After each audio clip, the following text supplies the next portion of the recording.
Hi, friend. Welcome to Holly's Highlights, a podcast designed to encourage, inspire, and equip you to intentionally live your life full of purpose.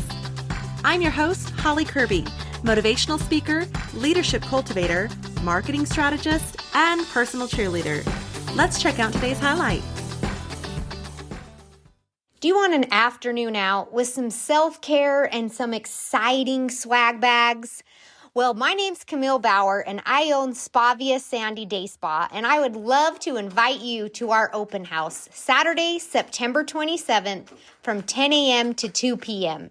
Grab a girlfriend, come on down, and check out our complimentary chair massages, mini facials, and our swag bags for the first 50 guests. We can't wait to see you and give you an open house of our amazing day spa. Hello, my friends. So today's episode is based on a very real story that turned me from a loyal, almost daily customer, I'm almost ashamed to say, into someone who doesn't even glance at that shop anymore. See, I used to have a favorite soda shop.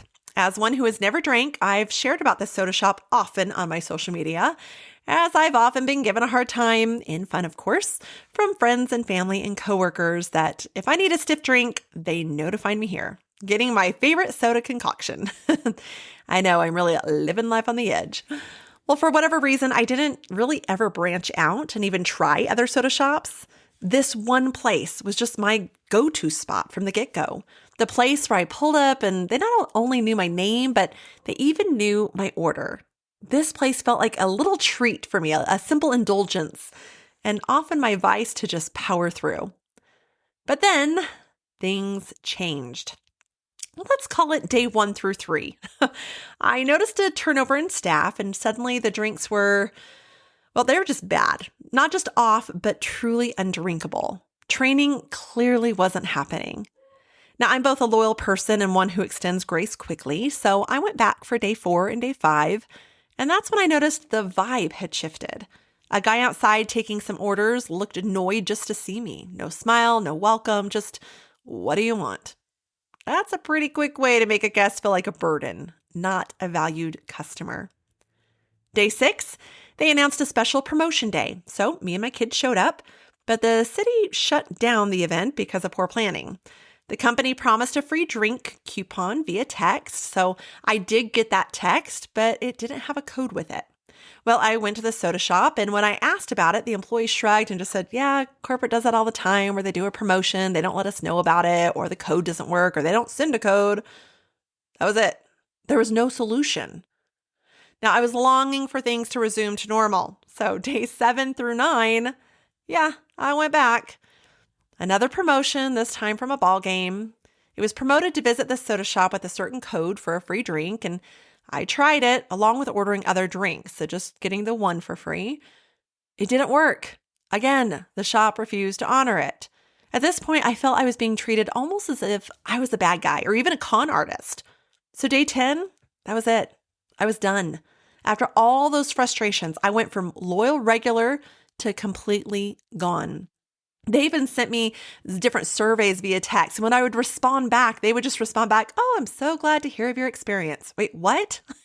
You're glad to hear I had a horrible time and you're not even going to do anything about it. Here's the kicker, though. When my son asked me yesterday, so how many times have you been there this week, Mom? I was actually, for the first time in a very long time, able to respond with a big, fat 0. Now let's talk about why I'm even sharing this. Well, experiences like this are business killers. According to PwC.com, 32% of customers will stop doing business with a brand that they love after just one bad experience. A study by Zendesk found that 50% of customers will switch to a competitor after multiple bad experiences. And then, of course, Harvard Business Review reports that increasing customer retention rates by just 5% can actually increase profits by 25 to 95%. That's huge. That means every little interaction matters, especially in industries with lots of competition. People can and will take their business elsewhere. I've always tried to teach my teams that the guest you're helping is why you even have a paycheck. That's a gift, so treat them as such. Founder of Amazon, Jeff Bezos, he once said, "We see our customers as invited guests to a party, and we're the hosts. It's our job every day to make every important aspect of the customer experience a little bit better." And you've heard me share time and time again something Maya Angelou reminds us of, and that is people will forget what you said, people will forget what you did, but people will never forget how you made them feel. Now, this soda shop didn't lose me because of one mistake. They lost me because they consistently failed at the fundamentals, which are making a good product, treating guests with respect, honoring promises, and solving problems. So, what can businesses do to avoid this? What can you do? Whether you own a business, whether you're a part of a business, what can we tangibly do to avoid this? Well, here's a few quick takeaways. Let's look at 5 of them, actually. First one, invest in training. Staff turnover is inevitable. I get it. I'm a part of our recruiting and training and onboarding process, but training ensures consistency. A well-trained employee can make or break that guest experience. Isn't that worth investing in?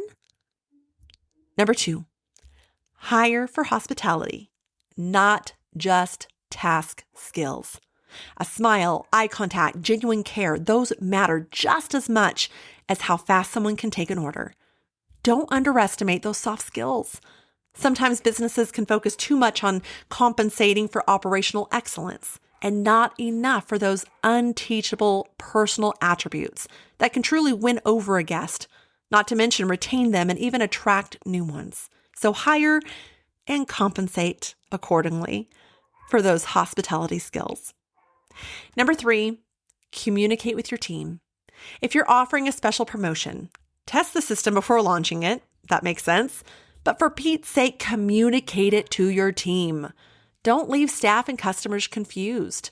Educating your team of what is going on is just one way to set them up for success in their roles. So communicate with your team. Number 4, empower employees to solve problems. Now, a simple, "I'm so sorry, let me make this right for you," goes such a long way. If frontline staff feels powerless, the customer feels abandoned, and this can put the team member in an awkward spot too, where they feel embarrassed or defensive or even unvalued as they're put in the crosshairs, so to speak, but not in a position to actually do something about the dilemma. The unintended consequences of not empowering your team leaves them to be problem identifiers, but not problem solvers, which is what we want. As well as they get dependent on your managers, which doesn't make for a unified team, nor allow your managers to actually lead. So empower your team. And then number 5, walk the guest journey.